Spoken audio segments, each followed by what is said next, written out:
ভয় পেলে বুকে থুতু দিয়ে থাকি, এটা সঠিক কিনা? ভয় পেলে বুকে থুতু দেওয়া এটা ইসলাম শরীয়তের দৃষ্টিকোণ থেকে কোনো নির্দেশিত বিষয় নয় এবং এর কোনো বৈজ্ঞানিক ভিত্তি আছে বলেও আমরা জানি না। তবে নবী করিম সাল্লাল্লাহু আলাইহি ওয়াসাল্লাম সহিহ মুসলিম সহ বিভিন্ন হাদিসে কিতাবে বর্ণিত হয়েছে যে দুঃস্বপ্ন দেখলে কেউ তিনি ঘুম ভাঙার পর বাম দিকে যেন 3 বার থুতু ফেলেন।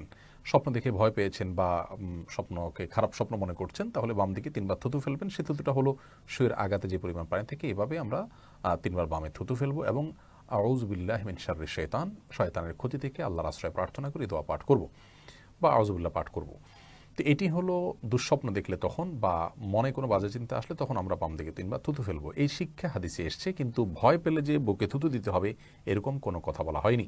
একজন ইমানদার যদি কোনো কারণে ভয় পান তাহলে তিনি প্রথমত আল্লাহর প্রতি ভরসা রাখবেন এবং আল্লাহর ভরসার মাধ্যমে তিনি শক্তি সঞ্চার করার চেষ্টা করবেন এবং আল্লাহ রাব্বুল আলামিনের কাছে নিজেকে ন্যস্ত করবেন। তাকবীর দিতে পারেন, আল্লাহু আকবার, আল্লাহই সবচেয়ে বড়, আমার কোনো অপকার হলে আল্লাহর অনুমতি ছাড়া সেটি হবে না, এই মর্মে তিনি স্বীকৃতি দিতে পারেন, তাকবীর দিতে পারেন এবং আল্লাহর উপরে আস্থা এবং নির্ভরতার কথা প্রকাশ করতে পারেন। হাসবি আল্লাহ, আল্লাহ আমার জন্য যথেষ্ট, এ ধরনের কথা তিনি বলতে পারেন।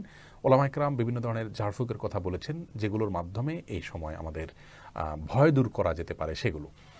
তো ভয়ের সময় বুকে থুতু না দিয়ে আমরা আল্লাহর প্রতি আস্থাশীল হব, আল্লাহর প্রতি নির্ভরতা বাড়াবো, আল্লাহর কথা স্মরণ করব এবং আমাদের ঈমানকে বৃদ্ধি করার চেষ্টা করব।